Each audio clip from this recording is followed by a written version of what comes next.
Hi friends, ಹುಚ್ಚಿ ಥರ ಇದ್ದೀನಲ್ವಾ? ಯಾಕೆ ಅಂದರೆ ಅವಸರದಲ್ಲಿ ತುಂಬ ಬೇಗ ಬೇಗ ಹೊರಡಬೇಕಾದಂಥ ಪರಿಸ್ಥಿತಿ ಬಂದುಬಿಡ್ತು. ಸೊ ನಾನು ಮೈಸೂರಿಗೆ ಬರ್ತಾ ಇದ್ದೀನಿ. 11ನೇ ತಾರೀಕು ನೈಟ್ ಹೊರಟಿದ್ದೀನಿ. 12ನೇ ತಾರೀಕು ಬೆಳಗ್ಗೆ 4:45 ಗಂಟೆಗೆ ಮೈಸೂರಿಗೆ ಬರ್ತೀನಿ. ಬಸ್ಸಲ್ಲಿ ಬರ್ತಾಯಿದ್ದೀವಿ. ಫುಲ್ಲು ಒಂದು 7 ಜನ ಬರ್ತಾಯಿದ್ದೀವಿ. ಯಾಕೆಂದರೆ ಒಂದು ಚಿಕ್ಕ ಸೆಲೆಬ್ರೇಷನ್ ಇತ್ತು. ಡ್ರೆಸ್ ಕೂಡ ಚೇಂಜ್ ಮಾಡಿಲ್ಲ. ಮನೆ ಹತ್ರ ಹೇಗಿದ್ದೀನೋ ಹಾಗೆ ಹೊರಟು ಬಂದುಬಿಟ್ಟೆ. ಸೊ ನಮ್ಮ ಮನೆಯವ್ರು ಹೇಳಿದರು 60,000 ನಿಮಗೆ ಫಾಲೋವರ್ಸ್ ಇದ್ದಾರಲ್ವಾ, ಫಸ್ಟ್ ಟೈಮ್ ಕರ್ನಾಟಕಕ್ಕೆ ಹೋಗ್ತಾ ಇದೆಯಾ, ಇಷ್ಟೊಂದು ಫಾಲೋವರ್ಸ್ ಬಂದಾದಮೇಲೆ ಅವ್ರಿಗೇನಾದರೂ ಗಿಫ್ಟ್ ಕೊಡೋದಿಲ್ವಾ ನೀನು ಅಂತ. 1000ದಲ್ಲಿ ಒಬ್ಬರು ಅಂತಾರಲ್ಲ ಆ ಥರ. ಅಂದರೆ 62,000 ಜನ ನನಗೆ ಫಾಲೋವರ್ಸ್ ಇದ್ದಾರೆ. ಅದಕ್ಕೋಸ್ಕರ 62 ಜನರಿಗೆ ಫಸ್ಟು ನನ್ನನ್ನು ಯಾರು ಕಂಡಿಡ್ದು ಮಾತಾಡಿಸ್ತಾರೋ ಅವರಿಗೆ, ಮತ್ತು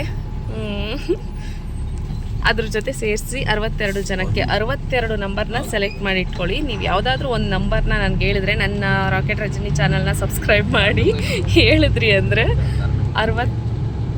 ಆ ನಂಬರಲ್ಲಿ ಏನು ಪ್ರೈಸ್ ಬರುತ್ತೋ ಆ ಪ್ರೈಸ್ನ ನಾನು ನಿಮಗೆ ಕೊಡ್ತೀನಿ. ನೋಡೋಣ. ಲೈಟ್ ಆಫ್ ಆಯಿತು. ಯಾಕೆಂದರೆ ಇದು ಗೌರ್ಮೆಂಟ್ ಬಸ್ ಇರೋದ್ರಿಂದ ಲೈಟ್ ಆನ್ ಮಾಡಿಕೊಡಿ ಅಂತ ಕೇಳೋದಕ್ಕಾಗೋದಿಲ್ಲ. ಬೇಗ ಬೇಗ ವಿಡಿಯೋನ ಶೇರ್ ಮಾಡಿ, ಪ್ರೈಸ್ಗಳನ್ನ ಗೆಲ್ಲಿ. ಯಾರು ಫಸ್ಟು ನನ್ನನ್ನು ಕಂಡಿಡ್ದು ಮಾತಾಡಿಸ್ತಾರೋ ಅವ್ರಿಗೆ 1,000 ರೂಪಾಯಿ ಅಂತೂ ಗ್ಯಾರಂಟಿ ಸಿಗುತ್ತೆ. ಬೇಗ ಬೇಗ ಕಮೆಂಟ್ ಮಾಡಿ. ಅಲ್ಲಿ ಮಾತ್ರ ಕಾಣಿಸ್ತಿದೆ ಅಲ್ವಾ? ಓಕೆ, ಬೇಗ ಬೇಗ ಕಮೆಂಟ್ ಮಾಡಿ.